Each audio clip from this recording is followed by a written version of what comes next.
Russia और Ukraine के बीच जंग जारी है और अब इस जंग में परमाणु हथियार के इस्तेमाल की बात भी होने लगी है।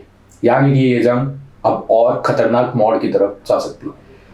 लेकिन बात करें हम दूसरी कंट्रीज की, तो हर कंट्री का यहाँ पर कोई ना कोई अपना एक टेक है।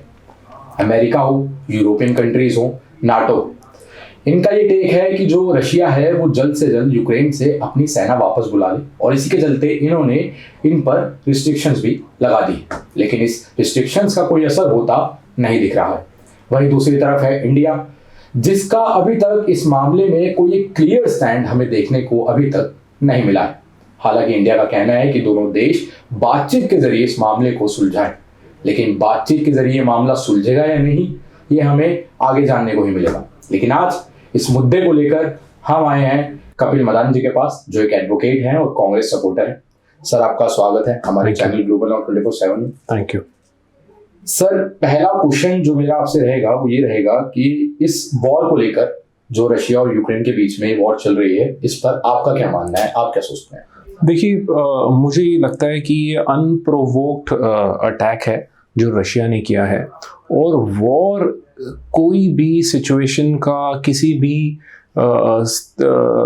तरीके की प्रॉब्लम का सल्यूशन नहीं है। और स्पेशली जिस तरीके से रशिया ने यूक्रेन पे अटैक किया है, ये चीज़ बहुत सामने निकल के आ रही है कि Ukraine was not the aggressor. Ukraine ने कुछ ऐसा नहीं किया था जो कि रशिया को मजबूर करे कि वो अपनी सेना का इस्तेमाल करें और यूक्रेन पे अटैक करें। तो ये बड़ा अनफॉर्चुनेट है। और जैसा कि आपने अपनी स्टार्टिंग के शो में बताया कि दोनों देशों को अपना जो ये डिस्प्यूट है बातचीत से, डायलॉग से और डिप्लोमेसी के ज़रिए इसको रिजॉल्व करना चाहिए। तो सर, जो ये आपने बात बोली बातचीत वाली, यही बात हमारे इंडिया के जो प्राइम मिनिस्टर हैं उनका भी यही कहना है। तो आप इस बात से सहमत है कि जो इंडिया अभी कोई क्लियर स्टैंड नहीं ले रहा है, यानी कि किसी एक पक्ष में वो हमें नहीं दिख रहा है कि वो रूस के साथ है या यूक्रेन के साथ है, तो आपका क्या मानना है कि जो इंडिया का स्टैंड है, निष्पक्ष रहना, न्यूट्रल रहना, वो सही है? सही है तो क्यों है, इसके बारे में बताओ। देखिए तुषार जी, हमें ये देखना होगा कि रशिया हमारा स्ट्रेटेजिक पार्टनर रहा है बहुत सालों से, और रशिया हमारा जो डिफेंस इक्विपमेंट्स हैं, हमारा मेजर सप्लायर रशिया है। अगर आप हिस्ट्री उठा के देखें, सो जितने भी हमने युद्ध किए हैं चाइना के साथ, पाकिस्तान के साथ, उन सारे युद्धों में रशिया का इंडिया को सपोर्ट रहा है। तो अगर आप इस कॉन्टेक्स्ट में सिचुएशन को देखेंगे, तो जब रशिया ने यूक्रेन पे अटैक किया है, तो इंडिया ने जो यूनाइटेड नेशंस के रेजोल्यूशन 2 भी पास हुए हैं, और इंडिया ने उन रेजोल्यूशंस में किसी की भी पक्ष में वोट नहीं किया है, ना रशिया के पक्ष में किया, ना यूक्रेन के पक्ष में किया। वोटिंग से इंडिया बाहर रहा। सो एक चीज़ ये बहुत यहाँ से क्लियरली दिखती है कि इंडिया किसी भी हालत के अंदर, सिचुएशन के अंदर ऐसा कोई भी स्टेप नहीं लेगा जो कि उनका जो पुराना स्ट्रेटेजिक पार्टनर रहा है रशिया, उसको किसी भी तरीके से या किसी भी सिचुएशन में उसको जो कि ऑफेंड कर दे। और हम देख रहे हैं कि जब से वॉर शुरू हुई है तब से जो स्टॉक मार्केट है वो पूरा गिर गया है। हाँ। और ऑयल की जो रेट है वो भी $100 प्रति बैरल पे पहुंच गए हैं, जिससे कि आने वाले टाइम पे फ्यूल जो है वो बहुत महंगा हो सकता है, पेट्रोल डीजल ये सब बहुत महंगा हो सकता है। तो अगर हम इस नजरिए से देखें तो ये वॉर का जो एक इम्पैक्ट है वो इंडिया पर पड़ेगा। इंडिया को इस इम्पैक्ट से बचने के लिए क्या करना चाहिए, या वो इस इम्पैक्ट से कैसे बच सकती है? देखिए, ये ग्लोबल फिनोमेना है। मुझे नहीं लगता कि अगर मार्केट में, वर्ल्ड मार्केट में अगर क्रूड ऑयल का प्राइस अगर बढ़ रहा है, तो मुझे नहीं लगता कि इंडिया के पास कोई और चारा होगा कि जिससे वो इसका इम्पैक्ट अपनी इकोनॉमी में ना आ पाए। जैसे हमने भी देखा, हालांकि वॉर यूक्रेन और रशिया में हुई है, लेकिन ये लोग सबको ये चीज़ पता है, इनफैक्ट पूरी वर्ल्ड की इकोनॉमीज को ये चीज़ पता है कि जब भी इस तरीके की युद्ध की स्थिति होती है, चाहे वो किसी और देश के अंदर हो, जो इन्वायरमेंट है, जो बिजनेस इन्वायरमेंट है, जो इकोनॉमिक इन्वायरमेंट है, वो बड़ा एप्रीहेंसिव हो जाता है और वो बड़ा वॉलेटाइल हो जाता है उस सिचुएशन में, और वो नेगेटिवली रिएक्ट करता है। तो सर, जैसे आपका कहना है कि इस वॉर की वजह से जो इंडिया का, भारत का आम नागरिक है, उसकी जेब पे भी सीधा सीधा असर पड़ेगा।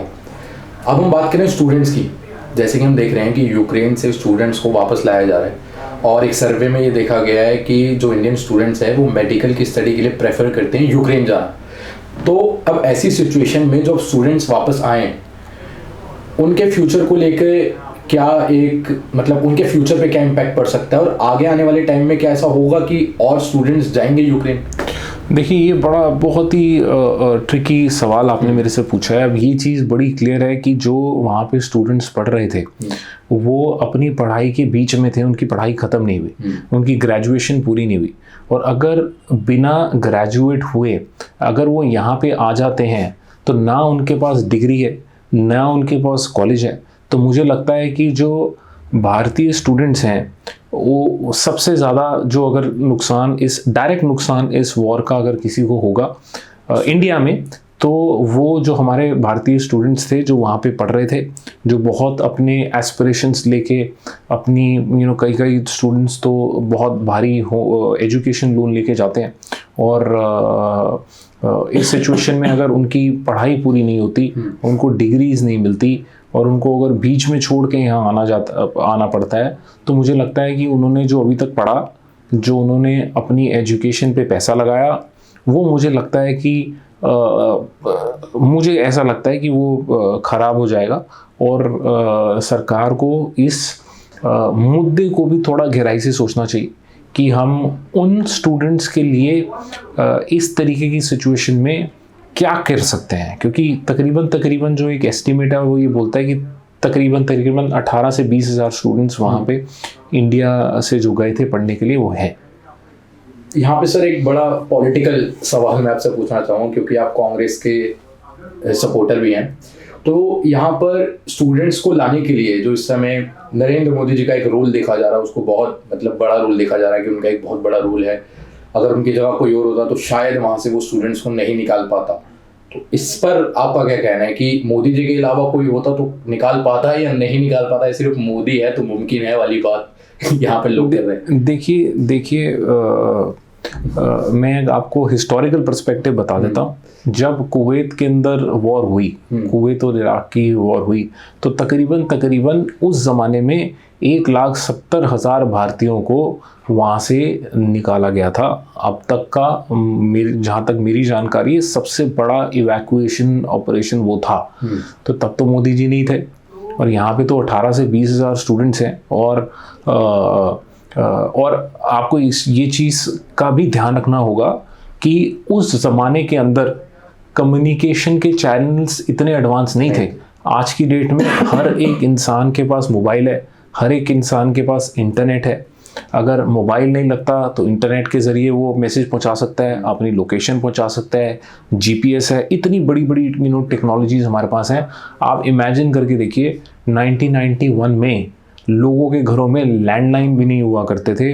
अब मोबाइल और इंटरनेट की बात तो आप भूल जाइए। कई ऐसे भी घर हुआ करते थे 1991 में। मुझे याद है कि जहाँ पे मैं छोटा सा था 1991 में, तो टीवी का होना भी किसी घर के अंदर बहुत बड़ी चीज़ माना जाता था। तो जब उस ज़माने के अंदर 1,70,000 लोगों को निकाला गया, तो आप ये अनुमान लगाएं कि किस लेवल का एफर्ट सरकार ने लगाया होगा, किस लेवल की प्लानिंग सरकार ने की होगी, और उसको कितनी कुशलता के साथ एग्जीक्यूट करा होगा, कितने बड़े लेवल का ऑपरेशन होगा। और जहाँ की अब इस इवैक्यूएशन की बात कर रहे हैं, तो अभी तक युद्ध का आई थिंक चौथा दिन, चार दिन हो चुके हैं। और अभी तक जो लास्ट मैंने अपडेट पढ़ा, उस अपडेट के हिसाब से सिर्फ 5 फ्लाइट्स वहाँ से आई हैं, जिनमें हर एक फ्लाइट में तकरीबन 200 से 250 बच्चा है। तो अभी तक हम 4 दिन के अंदर वहाँ से 1,000 लोगों को निकाल पाए हैं। और वहाँ पे अगर 18 से 20 हज़ार लोग हैं, तो आप ये एस्टिमेट आप खुद लगाएं कि इस स्पेस में हमें कितना टाइम लगेगा उन बच्चों को वापस लाने में। तो मुझे लगता है कि ये जो इवैक्यूएशन प्लान है सरकार ने स्टार्ट किया है ये और सरकार की प्राथमिकता इस तरीके की सिचुएशन में ये होनी चाहिए। ये उनका दायित्व है, ये इस पे अपनी पीठ थपथपाने की मुझे नहीं लगता कि कोई रिक्वायरमेंट है। ये उनका दायित्व है, वो हमारे लोग हैं जो बाहर हैं और उनको इस तरीके की क्राइसिस, अनप्रेसिडेंटेड क्राइसिस से बाहर निकालने की जिम्मेवारी भी सरकार की बनती है। सर यहीं पे एक क्वेश्चन मैं आपसे पूछना चाहूँगा, ये थोड़ा सा इस मुद्दे से भटका हुआ होगा या थोड़ा अलग होगा, क्योंकि अभी हमने देखा थोड़े टाइम पहले ही यूपी में इलेक्शन के दौरान प्रधानमंत्री जी ने स्टेज शो किया और उन्होंने वहाँ पे रशिया और यूक्रेन की वॉर की बात की और उन्होंने कहा कि हमें भी ताकतवर बनना चाहिए। आप जैसे देख रहे हैं कि दूसरे देश आपस में लड़ रहे हैं, तो इस टाइम पे हमें भी ताकतवर होना चाहिए। अब यहाँ पे मैं इसको एज अ लेमैन की तरह देखूं तो यूपी की जनता के लिए इस मुद्दे का क्या मतलब? देखिए, ये तो आपको सवाल प्राइम मिनिस्टर साहब से करना पड़ेगा। प्राइम मिनिस्टर साहब ने एक मन की बात में, जहाँ पे युवा बेरोजगारी की बात कर रहा है, जहाँ पे अनएम्प्लॉयमेंट की बात हो रही है, वहाँ पे प्रधानमंत्री साहब ने एक जो तंजानिया का शायद आर्टिस्ट हैं जो लिप सिंकिंग करते हैं, उनके बारे में रेफर करते हुए बोला कि हमारे बच्चों को भी लिप सिंकिंग करनी चाहिए और उस तरीके का जैसे वो कर रहे हैं उस तरीके की चीज़ों को बढ़ावा दे रहे थे। तो देखिए, आप मुद्दे की बात करें कि मुद्दा देश को सशक्त बनाना, देश को शक्तिशाली बताना, वो कैसे होगा? वो ऐसे होगा जब आप अपने युवा को रोज़गार दोगे, जब आप अपने युवाओं को एजुकेशन दोगे, जब आप अपना हेल्थ इंफ्रास्ट्रक्चर को स्ट्रॉन्ग बनाओगे, जब आप अपना मिलिट्री इंफ्रास्ट्रक्चर को स्ट्रॉन्ग बनाओगे। तो ये अगर आप सिर्फ किसी एक तरफ काम करेंगे और बाकी सब चीज़ों को आप छोड़ देंगे तो मुझे नहीं लगता कि हमारा देश प्रगति की ओर और या सुपर पावर बनने की ओर चल पाएगा। बिकॉज जो बच्चा आज पढ़ेगा कल वही साइंटिस्ट बनेगा, वही साइंटिस्ट बनेगा, वही आपके लिए रिसर्च करेगा, वही डॉक्टर बनेगा, वही अपना हेल्थ एजुकेशन और हेल्थ इंफ्रास्ट्रक्चर में कंट्रीब्यूट करेगा।